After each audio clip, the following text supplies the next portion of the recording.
기도하겠습니다. 영광스러운 하나님을 아버지라 부르며 구속받은 거룩함을 노래하고 하나님의 말씀을 가슴에 담아 세상의 빛과 소금이 되고자 오늘도 말씀 앞에 함께 서게 하시니 너무너무 감사합니다. 이 은혜를 가슴에 담고 우리가 만나는 사람들에게 아름다운 복이 되어주고 세상에 하나님의 나라를 선포하는 우리 모두가 되게 하옵소서. 감사드리며 예수님의 이름으로 기도하옵나이다. 아멘. 어느 책에서 보니까 이런 글이 있었습니다. 전쟁터에는 적이 없다. 단지 모두는 누군가의 아들이거나 누군가의 아버지일 뿐이다. 그러니까 각종 명분을 붙여 시작한 전쟁이라도 내가 죽이고 있는 누군가는 소중한 누군가의 아버지이며 또한 누군가의 아들임을 말하면서 전쟁은 아무리 많은 것들을 갖다 붙인다 하고 미화시킨다 한들 가장 추악한 인간의 행위일 뿐이다 하는 것을 고발하는 그런 내용이었습니다. 우리가 사랑과 조금 더 넉넉함으로 우리가 살아가는 삶을 들여다보면 정말 얼마나 많은 것들이 다르게 다가오는가 하는 것들을 생각해 보게 만들었던 구절이기도 했습니다. 결국 세상은 아버지와 아들 그 진한 관계 속에서 유지가 됩니다. 그리고 세상의 모든 관계는 결국 부모와 자녀의 관계이지만 그럼에도 불구하고 한 가정의 전통이라면 아버지와 아들과의 관계 속에서 형성될 수밖에 없다는 것은 결코 부정할 수 없을 것입니다. 그래서 생각해 보게 됩니다. 가장 바람직한 아버지와 아들의 관계가 무엇일까에 대해서 말이지요. 오늘 본문은 가장 이상적인 아버지와 아들의 관계에 대한 답을 제공해 주고 있습니다. 요즘 우리는 큐티 본문으로 함께 잠언을 묵상하고 있습니다. 잠언을 처음 시작할 때 서론적으로 잠깐 말씀드렸던 것처럼 구약 성경에는 특별히 지혜서라 불리는 세 권의 책이 있습니다. 욥기, 잠언, 전도서입니다. 그중 잠언과 전도서는 그 대부분의 내용을 솔로몬이 썼다고 알려지고 있습니다.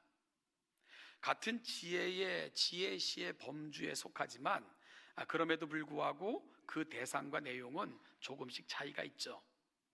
마치 전도서는 인생의 선배가 다음 세대 즉 젊은이들에게 들려주는 형식과 내용으로 구성되어져 있다면 반면에 잠언은 아버지가 아들에게 들려주는 형식과 내용을 취하고 있기 때문입니다.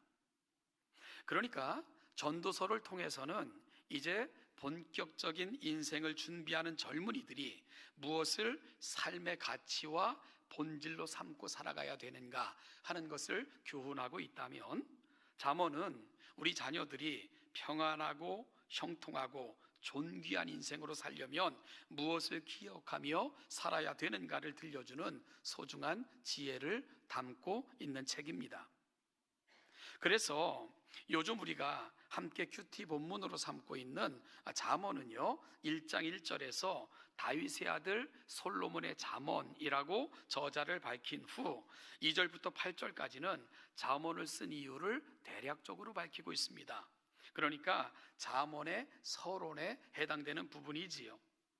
여러분 여기서 이 글을 기록하여 전함의 목적을 지혜와 훈계를 얻게 하며 명철의 말씀을 깨닫게 하기 위함이다 라고 잠언을 기록하여 전함의 목적을 이 저자는 밝히고 있습니다.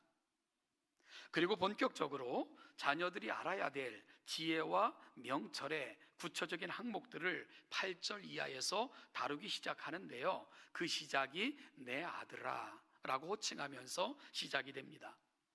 마치 어린 자녀를 이는 자녀를 가슴에 품고 그 자녀의 가슴 속에 무언가를 담아주고 심어주고 기록해주기를 원하는 그런 마음으로, 그런 부모의 심정으로 항목들을 자녀의 가슴에 새겨주는 것 같은 그러한 느낌이 잠언을 읽어보면 우리가 보게 하는 부분들입니다. 그중 이 잠언의 내용 중에 오늘 우리가 본문으로 삼아 함께 읽은 본문은 조금 더 깊은 감동과 울림으로 그렇게 다가오는 본문입니다. 왜냐하면 오늘 본문은요, 아들을 생각하며 이 교훈을 하고 있는 아버지가 자기 아버지를 생각하며 자기 아들에게 전하는 본문이기 때문에 그렇습니다. 그래서 오늘 본문 3절을 보면 나도 내 아버지에게 아들이었으며 내 어머니 보기에 유일한 외아들이었노라 라고 고백합니다.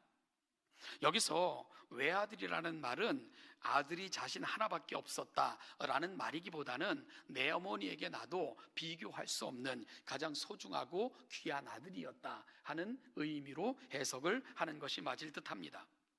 우리가 예수님을 가리켜 독생자라고 부를 때 His only Son이라고 부르는데요, 이 말은 하나님께는 아들이 하나밖에 없었다 그런 뜻이 아니고요, 그 어떤 것과도 비교할 수 없는 유일한 최상의 아들이었다 하는 말이 독생자라는 말이 갖고 있는 것과 같은 의미입니다. 누군가의 아들이었던 아버지는 자신의 아버지가 자신에게 하신 말씀을 기억하며 회상하고 있습니다. 그러니까 오늘 아들에게 말하고 있는 그 아버지는요, 자신의 아버지, 그 아버지로부터 들었던 말을 자기 아들에게 전하고 있는 그 본문이 오늘 함께 읽은 본문이 되는 거죠. 그러니까 아버지가 아들아 라고 부른 그 아들은 사실은 아버지로부터 할아버지의 말씀을 먼저 듣는 그런 형식이 오늘 본문이 가고 있는 자리입니다. 그러면 본문의 독자가 되는 그 아들의 할아버지가 아버지에게 뭐라고 말씀하셨는가? 여러분, 그 아버지가 기억하는 그 아버지, 즉 독자의 할아버지, 그 아버지가 전해줬던 말 4절부터 그 내용을 전하고 있는데요, 아버지가 내게 가르쳐 이르기를 하면서 아들을 품에 안은 아버지는 그 아버지가 하셨던 말씀을 먼저 들려주고 있는 거죠. 여러분, 우리가 잠언 1장 1절을 통해서 확인했던 것처럼 잠언은 누가 기록했다고 저자를 밝히고 있다고요? 다윗의 아들 솔로몬의 잠언이라 라고 시작이 됩니다. 따라서 오늘 본문을 쓴 사람이 솔로몬이라고 한다면 그에게 이런 말을 한 사람은 그럼 누가 되는 겁니까? 다윗이 되는 거죠. 다윗이 그의 아들 솔로몬에게 신신당부한 내용을 기억하면서 솔로몬은 그의 아들에게 이 말을 전하고 있는 것입니다. 그러면 다윗은 그의 아들에게 무엇을 신신당부했을까요? 바로 다윗이 그 아들 솔로몬에게 신신당부한 것, 지혜를 얻으며 명철을 얻으라 하는 것이었습니다. 심지어 7절에서 이렇게까지 말했습니다. 지혜가 제일이니 지혜를 얻으라. 네가 얻은 모든 것을 가지고 명철을 얻을지니라. 여러분, 지혜를 얻는 인생이 제일 소중한 보물을 간직하는 것이니 네가 가지고 있는 모든 것을 다 허비해서라도 지혜와 명철을 얻으면 그러면 된다 라고 다윗이 자기에게 말했다고 솔로몬이 회상하며 기억하고 있는 거죠. 자, 그러면 다윗은 왜 이리도 지혜를 소중히 여기며 심지어 모든 것을 다 바쳐서라도 명철을 얻는 인생이 되거라 라고 솔로몬에게 이야기했을까요? 지혜와 명철을 얻으면 그것이 그를 보호할 것이고, 지혜를 사랑하면 그가 그를 지킬 것이고, 지혜와 명철을 간직하면 그가 그를 높일 것이고, 지혜를 품으면 그가 그를 영화롭게 할 것이고, 지혜가 그의 머리에 아름다운 관을 두겠고 영화로운 면류관을 그에게 줄 것이기 때문입니다. 이것이 다윗이 아들 솔로몬에게 지혜를 사랑하고 명철을 구하며 마음에 담아 놓치지 말 것을 거듭거듭 당부한 이유입니다. 솔로몬은 지금 자신의 아버지로부터 들었던 이 말씀을 기억하며 자신의 아들에게 또한 이 부분을 이야기하고 있는 것이기도 하고요. 우리는 다윗이 죽기 전에 솔로몬에게 유언처럼 남긴 말에 대해서 알고 있습니다. 왜냐하면 열왕기상 2장 1절부터 3절에는 다윗이 유언처럼 솔로몬에게 남겼던 말이 기록되고 있기 때문입니다. 우리 구약 열왕기상을 한번 같이 펴보실까요? 구약 성경 511면입니다. 열왕기상 2장 1절부터 3절 말씀을 우리 한 목소리로 같이 한번 읽어봤으면 좋겠습니다. 열왕기상 2장 1절부터 3절, 찾으셨으면 같이 한번 읽어볼까요? 다윗이 죽을 날이 임박함에 그의 아들 솔로몬에게 명령하여 이르되, 내가 이제 세상 모든 사람이 가는 길로 가게 되었노니 너는 심써 대장부가 되고 내 하나님 여호와의 명령을 지켜 그 길로 행하여 그 법률과 계명과 율례와 증거를 모세의 율법에 기록된 대로 지키라. 그리하면 내가 무엇을 하든지 어디로 가든지 형통할지라. 아멘. 여러분, 다윗은 그의 아들 솔로몬을 불러요.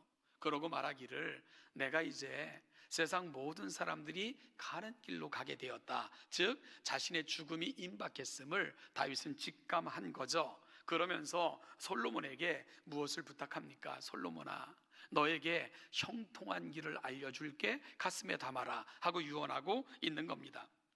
여러분, 부모의 마음이 다 그렇겠죠, 그죠?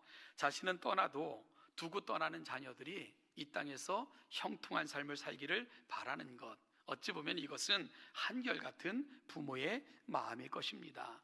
다윗도요, 이 세상을 떠나면서 그 아들 솔로몬이 정말 형통한 인생, 그런가 하면 사람들에게 존경받는 그런 인생이 되기를 바랬기에 이런 유언을 하고 있는 것입니다.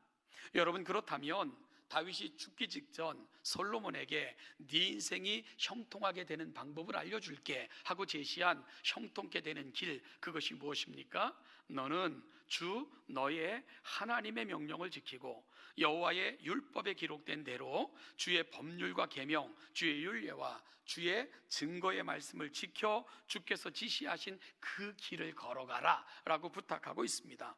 그러면 네가 무엇을 하든지 어디에 있든지 하나님께서 너를 지켜 형통케 할 것이다. 이것이 바로 다윗이 들려주었던 유언이었습니다. 그리고 이것이 다윗이 제시하고 있는 그 자녀가 형통케 되는 길이었습니다. 여러분, 이와 같은 것들을 종합해 볼 때 결국 아버지 다윗이 아들 솔로몬에게 결코 잊지 말고 모든 것을 다 투자해도 꼭 얻을 것을 당부한 지혜의 말, 명철의 말, 그것은 뭐가 됩니까? 여호와의 말씀입니다. 모세를 통해서 주셨던 명령들, 법과 규례, 그리고 계명, 그것을 가슴에 담고 그것을 따라 행하며 그것을 쫓아가는 인생이 된다면 하나님께서는 너를 지키시고 보호하시고 영화롭게 하며 너를 형통한 길로 인도할 것이다. 이것이 바로 다윗이 솔로몬에게 형통한 길로 제시하며 주었던 그의 유언이었습니다. 이어 솔로몬은 그 아버지 다윗의 훈계를 기억하며 다시 그 교훈을 자녀에게 하고 있는 거죠. 그러면 여러분, 자녀에게 신신당부했던 아버지의 말을 기억하면서 솔로몬이 그 아들에게 부탁했던 것, 그 내용은 뭡니까?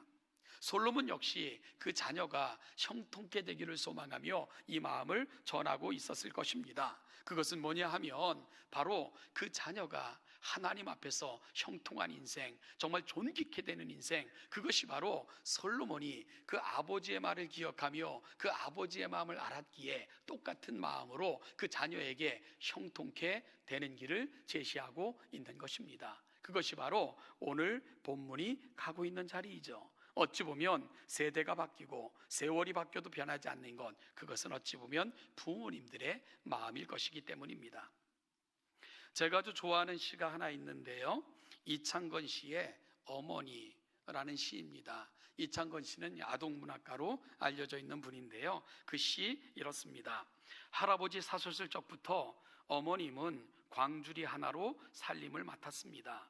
서름으로 얼크러진 머리를 손빛으로 가다듬으며 살림의 틀을 야무지게 짜내셨습니다. 봄, 여름 푸성귀로 광주리를 채우고 가을, 겨울엔 과일로 광주리를 채웠습니다. 그러나 어머님은 그 솔껍질 같은 손으로 광주리 한 구석에 내가 기둥나무로 자라기를 바라는 기도를 꼭 담곤 했습니다. 이제 내가 이만큼 자랐는데도 오늘 아침 어머님은 내 기도가 담긴 광주리를 이고 살인문을 나서십니다. 이런 시입니다. 아마도 시인의 아버지는 일찍 세상을 떠났던 것으로 보입니다. 집안 살림을 어머니가 도맡아 하셔야 된 것처럼 보이고요. 어머니는 광주리 장사로 집안을 일구고 식솔들을 먹여 살렸습니다. 어머님은 그렇게 집안을 먹여 살리기 위해 봄, 여름, 가을, 겨울, 사시사철 여러 가지 물건들을 광주리에 담아 이고는 살인문을 나서 이를 내다 팔므로 가족들을 먹여 살렸던 거죠. 그런데 시인이 나이가 들고 보니까 사실 어머니의 광주리에 담겨 있었던 것은 시장에 내다 팔기 위한 단순한 물건들이 아니었다는 것을 보게 된 것이지요. 어쩔 수 없이 또다시 길을 나서야 되는 서러움과 서글픔이 아니라 어머니가 그 길을 나섰던 것은 단순히 가족들을 먹여 살리기 위함이 아니라 기도를 담고 나가셨던 거구나. 기도를 담고 나가셨던 거구나. 그걸 시인이 깨달은 거예요. 여러분, 그 어머니의 기도, 그 기도가 뭐냐? 자식들이 기둥나무로 자라기를 바라는 마음. 어찌 보면 어머니가 지고 나가는 광주리 안에는 우리를 향한, 자녀를 향한 그 기도가 가득 담겨져 있었구나 하는 것들을 나이가 드니까 이제 알게 되었구나. 시인은 고백하고 있는 것입니다. 아마 이 잠언을 쓸 때 솔로몬도 나이가 들어 있었을 것입니다. 그리고 나이가 들어 지난 세월을 돌아보니까 돌아가시는 순간까지 유언까지 하면서 나를 불러 당부하셨던 그 아버지의 마음, 다윗의 마음이 느껴지기 시작했을 것입니다. 바로 그 마음을 느꼈던 솔로몬은 아들에게 똑같은 마음을 전하고 있는 거죠. 그래서 그 아들에게 11절에서 이렇게 말합니다. 내가 지혜로운 길을 내게 가르쳤으며 정직한 길로 너를 인도하였다 라고 말하면서 13절에서 훈계를 굳게 잡아 놓치지 말고 지키라, 이것이 내 생명이니라 라고 말하고 있는 솔로몬을 만나게 됩니다.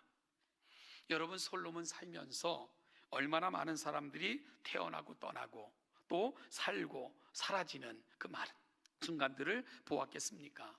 많은 사람들을 만났을 것이고요, 많은 사람들을 통해 인생의 많은 진면목들을 보았을 것입니다. 그러면서 보니까 솔로몬의 눈에 보기에는 결국 이 세상을 살았던 모든 사람들은 두 갈래길에 서 있더라 하는 것을 알게 된 것이지요. 바로 두 갈래길, 그것은 바로 어떤 부류들은 악인의 길을 걷는 사람들이 있고 또 어떤 부류들은 의인의 길을 걷고 있는 사람들이 있더라. 결국 세상의 모든 사람들은 다양하게 삶을 살지만 결국은 두 부류로 나눌 수 있겠구나 하는 것을 고백하고 있습니다. 그러면서요, 악을 행하며 악인의 길을 걸어갔던 사람들, 그들의 결론을 보니까 그들은 마치 불의를 양식처럼 행하고요, 강포를 알코올 중독자가 술을 마시고 술을 마시지 않으면 안 되는 것처럼 행하지만 결국 그들의 결론이 뭐냐? 19절 말씀을 보니까 악인의 길은 어둠 같아서 그가 걸려 넘어져도 그것이 무엇인지 깨닫지 못하느니라 라고 결론 지어지는 것을 본 거죠. 여러분, 악을 행하며 어둠 속에 있는 사람들, 그들은 지금 자신들이 어디로 가고 있는지 분별하지도 못합니다. 그래서 생각 없이 정처 없이 그 어둠을 걷고 어둠을 지나고 나면 결국은 멸망에 이르는 인생들, 솔로몬은 너무나도 많이 보았던 것입니다. 반면에 의인의 삶을 살아가는 사람들이 있었던 것을 보았지요. 그런데 이 의로운 삶을 살고자 애쓰고 힘썼던 사람들, 그들이 어떤 결론에 이르는가? 솔로몬은 18절에서 의인의 길을 다시 한번 이렇게 제시하고 있습니다. 우리 잠언 4장 18절 우리 한 목소리로 같이 읽었으면 좋겠습니다. 18절입니다. 시작. 의인의 길은 돋는 햇살 같아서 크게 빛나 한낮의 광명에 이르거니와. 여러분, 18절과 19절은 강한 비교와 대조 형식으로 되어 있습니다. 의인의 길은 돋는 햇살, 즉 새벽녘의 빛이라고 표현을 합니다. 어둠을 뚫고 한 줄기 빛이 비추어요. 그런데 새벽빛은 어떻게 이룹니까? 점점 밝아져서 한낮에 광명에 이르지 않습니까? 의인의 길이 그렇다. 왜냐하면 하나님께서 그들을 지키시고 보호하시며 결국은 하나님의 위대하고 존귀한 자리에 이르게 하실 것이기 때문이다. 이것이 바로 솔로몬이 바라봤던 의인들이 살았고 의인들이 가는 결론적 지점이었음을 고백하고 있는 것입니다. 여러분, 그렇다면 솔로몬의 소망이 뭘까요? 아들아, 아들아, 너는 이런 인생이 되거라. 하나님이 너를 붙드셔서 마치 시작이 정말로 어둠을 뚫고 비치는 한 줄기 빛 같지만 그 빛을 따라 여호와의 말씀을 붙들고 살아 하나님이 결국은 광명한 태양같이 이르게 하시는 그 존귀한 자, 형통한 자, 네 인생이 그렇게 되기를 소망한다. 이 마음을 갖고 솔로몬은 이 마음을 전하고 있는 것입니다. 잠언을 읽고 있으면 마치 시편 1편을 읽는 것 같은 그런 느낌이 듭니다. 여러분, 오늘은 우리가 시편 1편을 같이 한번 낭독해 봤으면 좋겠습니다. 구약성경 805면 시편 1편을 저와 여러분들이 교독하는 방식으로 같이 한번 좀 읽어봤으면 좋겠습니다. 시편 1편입니다. 제가 먼저 1절을 읽겠습니다. 복 있는 사람은 악인들의 꾀를 따르지 아니하며 죄인들의 길에 서지 아니하며 오만한 자들의 자리에 앉지 아니하고